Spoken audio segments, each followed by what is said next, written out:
Hey guys, Farjamer101 here with a look at the Pokemon Sun and Moon Pokedex. So this came out on Pokemon Day in the UK on the 21st anniversary. I figured, you know what, it's Pokemon Day, might as well treat myself to something, so I picked this up. I've already got the one from Omega Ruby Alpha Sapphire, which covered all 21, 22. This picks up right after that. We're going to have a quick look through it. It's kind of a review stroke, just to look at the guide really and just give my thoughts on it so far. So as you can see, the cover's quite nice. It actually marries up very nicely with the Omega Ruby Alpha Sapphire one. It also comes with this poster, which you guys can just see there at the back. Won't go into too many details. It just gives you the opportunity just to mark off any Pokemon that you've caught as you go through. It's quite nice. It's only single-sided. It's a shame maybe double-sided would have been nice with maybe the legendaries on some of the box art would have been quite cool. But still quite a nice little thing to keep. I've marked a few pages just of interest, so I will open the guide up to start off with. Hopefully my little bookmarks don't come out and don't have the camera. So the actual the actual guide starts off with an interview and concept art. So a few spoilery things in here if you haven't played the game yet, although to be fair guys, if you've not played the game and you're watching this, you're way behind. It's a nice little picture there, open up with the creators of Gamefreak, Masuda and Shigeru Ayamono. Is the game director of Sun and Moon, and obviously Masuda, who's the director of Gamefreak and the original creator of Pokemon. So it's a really interesting interview. It's definitely worth a read through. It goes into what they decided to change for Sun and Moon, how they felt the atmosphere contributed to it, the introduction of the Z moves, why Megas have sort of taken a little bit of a back seat, and a lot of things about that actually added. It also goes into things like Pokemon Bank as well, which is pretty cool. So we also get some nice concept art. So we get Alola Raichu, a brilliant Alola Executor. I'm definitely going to try and use one of these on the team, though it's not particularly great. The two legendaries, Solgaleo, who's beautiful, and Lunala, who's pretty cool, but Solgaleo for the win. Definitely. We have a look at the Tapus, so again, just some nice concept art and design art for those, which is quite cool. Coco, Lele, and Finny there. And then we go into the actual Alola Dex itself. So we get the Alola region type chart deck. Pokedex checklist, so really handy. Just here it actually tells you where, so in battle, SOS, hatched, evolved, event or exclusive, and that tells you where and how you can catch each and every Pokemon. Really handy if you're looking at trying to complete the Dex. We then move on to, I'm just going to move my bookmarks out of the way as we go. There we go, get rid of that one. So Alola region Pokemap. So this has got a map of each island. It also tells you the routes and what Pokemon are on there. So really, really handy if you're trying to complete the Dex, which is the whole purpose of this book. The artwork's quite nice actually, and the map goes into quite a lot of detail. There's also key symbols on there, and that covers the whole of the Dex. And then we're into the main bones of the Dex itself, I would guess you would call, which is the regional Pokedex. So you get information here just to break down on how it all works. It covers what it shows, so it will show you moves for each Pokemon. So as you can see, you get we'll start off with the beautiful Rowlet. I still love that Pokemon so much, and Decidueye is brilliant. I just wish it was better, slightly better competitively. As you can see there guys, you get the first set of moves, which is pinky orange, is the level up move sets each Pokemon gets. The blue ones are the TMs it can learn, plus whether it gets an exclusive Z move. The tutor moves are on there as well. And then it also gives you a list of egg moves. So really, really handy. You also get a breakdown of stats per Pokemon. So hit points, attack, defense, special attack, special defense, and speed. So you can see this is right when it's fully evolved, gets a slight bump to attack and a slight bump to special defense, but everything else is kind of there or thereabouts, which I think is the biggest problem with him when we get into competitive, to be fair, is he's not got any outstanding. He's good all round, but he hasn't got any particularly amazing outstanding sets, so other ones do the same job better. The artwork's really nice. It's the same artwork as you see in the Dex and we've seen on promotional work, and a quick look at the Alola forms, but really handy. Now I would say that a lot of this information, to be fair, you can pick up quite easily. Getting ahead of myself, there we go. You can pick up quite easily off places like Bulbapedia, but you know what, I'm a bit of an old-fashioned guy. The books are really nice. Whether I use it as a reference or not, I don't know. I'll probably still use it online, but it's quite nice as a collectible thing. See there it goes into Pokemon Bank. It goes a bit more information on how that system works with Sun and Moon.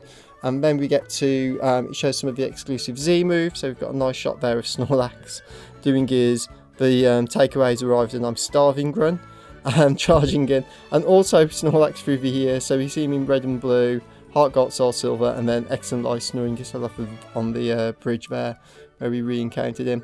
And then we go back into the Dex. It goes through wild encounters. We'll skip through to the next bookmark, which is, hey look, Spinder. What are the odds of that? Check Spinder 94, but yeah, there we go. So Spinder's in there. It goes with the fact that each Spinder should have a different pattern spots. So the roast for rare Spinders is to catch 2 shiny Spinders, both with the same spot pattern. Good luck to anybody who wants to do that. I've got a shiny Spinder, I love him to bits, but I don't know if I'd want to try and get 2 of the same. You see that it also covers the different alternate forms, so there's a big piece there on Wishy-Washy and how it's getting schooled and its new ability. It also shows you a really good breakdown there of the stats. Hope you guys can see that without getting too blurry. There we go. So that's what the stat chart looks like. So as you can see, Wishy-Washy, when it's in school form, gets mass high attack, defense, special attack, special defense, but its speed and hit points are pretty poor. So if you can just get it, you can whittle it down fairly relatively easy. He's not going to take too many T-bolts. And we see lots of Corsola and that there as well. There's also a really handy section on how to make money in Alola. So I could do one of these in real life, to be fair. Some extra cash would be handy. But as you can see here, it says you can how to sell items at the Pokemarks and which ones you can get and where you can find them. There's also a list on the bottom there of what jobs you can do. Do favours people, so there's a nice little list there of what jobs you can do for sightseers and things like that, again to earn a bit of extra cash. That's a really nice little touch because it doesn't have to put in there. We see all the evolutions on there, but we're just going to skip through to the next part.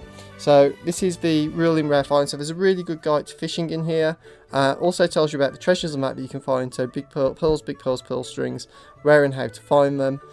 So yeah, it's quite a handy, nice little book to have. There's also a very handy thing on all the different forms of Pokemon, so Lycanroc, Oricano, Wishy-Washy, Castform, Sylvani, Zygarde, and Mimikyu down the bottom there. You guys can just see it, there it is, Mimikyu. And then there's a nice thing here with all the different coloured Minons on as well, which just marries into his Dex entry, which is at the top. We'll carry on through. So the Dex takes up most of it. Which is shocking because it's a PokeDex. Get rid of that one. So this is how to complete the PokeDex, which is a handy little thing. It tells you how your door fills it all in. It also shows you the stamps that you get at the bottom when you've done it, and the fact that you get the shiny charm from the game director and where to go and get that. And then it also gives you a really good hint on how you can find different Pokemon during day and night cycles, the different regional variants and things like that as well. And we'll skip through to the next part, which is the Champions Guide. So this covers all the legendaries. The only one it doesn't have in is Marshadow yet. I know she's not even officially been announced. Marshadow, for that reason, is not in here. But it goes up to McGee and then gives you some really good information on her. This is actually one of my favourite parts of this book. The Champions Guide to Alola is basically all the little things you can then do once you finish the main quest. So some of these are pretty hidden and easy to miss. I don't think I've done the one on the bottom of the left hand side page yet, Principal Asuka's Pokemon. No, I haven't done that. Might have to go back and do that tonight. So it gives you a breakdown per island, so you can go and rematch Guzma, yo boy Guzma. You can go and rematch him, and he'll give you a quick claw when you beat him. You also get TM84, which is Swagger and Dawnstone, which is pretty cool.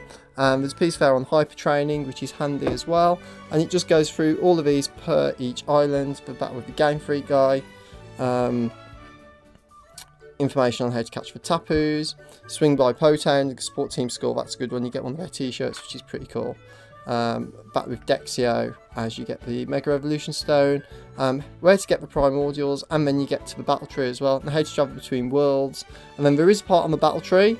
It doesn't tell you how much it actually cheats, and also the Looker episode as well is in there. It doesn't tell you how much the Battle Tree cheats, which is like some nice artwork about the Ultra Beasts.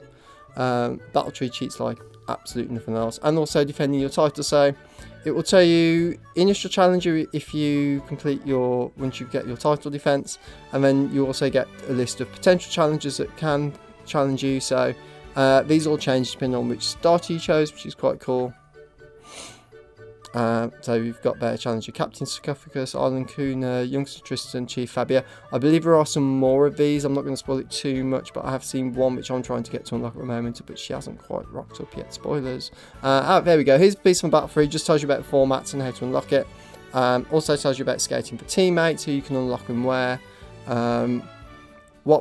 The amount of battle points you get versus depending on how you're doing your ring streak, and what items are available to buy at the Battle Tree. So really handy little guide. for the battle tree as well. It doesn't go into too much detail, but there's also a list in here of things you can do daily. So all the different activities: Mellow Island, Broken Dead Island, Pligo, Festival Plaza. Don't forget to get your beans from the cafe each day, masalas, berries, that sort of thing, and island scan. And then we get to the end of the guide. This just covers the... Let's get rid of my amazingly paper bookmark. This gives you all the adventure data. So you've got all the different moves, breakdown by TM. There's a nice little picture of Raichu there we just skipped past. All the different, what each ability does. Items picked up and what the pickup of the items you get from the pickup ability, which is handy. Pokemon natures, what sort of berry they like. Really handy if you're running a Pokemon with Gluttony. I'd recommend checking it before you give it the wrong berry and make it ill. Or at least confused during battle, that's not good. Pokemon characteristics, the stat that grows easier. You can tell from what it actually says based on it. So for instance, hit points, if it loves to eat, takes plenty of siesta, nods off a lot, scatters things often, or likes to relax. The hit point stat will grow quicker and easier. So maybe a little bit handy if you're EV training to know which ones will be easier to grow depending on what you want it to do. Base points received for defending base Pokemon there is also, again, a really nice piece on EV training to help break it down. It goes through a big list as well. And then a list of items, ability capsules and what they do and where you get them from. Pokeballs are available in Alola, so if it's not on that list, it's probably a hack. Just bear that in mind, or at least Gend. We don't mind that too much, but just it's interesting to see some of the weird ass Pokeballs you tend to see on online sometimes. And then we get down to a breakdown of reverse lookup. So they look on which you can learn. Each of them is available in the Alola region. The Pokemon listed are in alphabetical order. So really easy to do. So you can just go through, find who can learn what. So again, handy if you just want to quickly check something. And that gives us towards the end of the decks. So my thoughts on it. I'm one of these people that likes... I'm a bit of a bookie. I do like my books. And because I'd already got the Omega Ruby one, I kind of wanted the Alola one. I'm really glad it just covers the Alola region. I wasn't paying for the same ones again. Granted, some of the ones double up. It ends on defending Pokemon types. And a nice picture of Rotom there. Rotom Dex, which is pretty cool. Credits for the book there. So thoughts on it. It's a really handy little guidebook. There's some really good information in there. It's not massively expensive as well. I think it was, what, 15 quid in the UK. Obviously depends on where you shop, but you can probably find it cheaper and kicking around if you really look around. It's a handy reference tool, but will I use it as a reference tool? I'm more likely to jump on Bulbapedia or just grab my phone and Google something if it's something I desperately want to find out quickly, because it's probably a bit quicker and easier than having to dig out the book from upstairs. Go upstairs, get the book, bring it down, search for a book to find it. But it's definitely worth an investment if, like me, you're one of these people that likes to collect things, and it is a handy reference tool. So, up to you guys whether you pick it up or not. I'm not here to make that decision for you, but I just thought I'd give you a bit of information on the actual guide itself. Hope you enjoyed the review guides, and if I don't see you around, I will see you on Battlespot. Take care for now. Bye.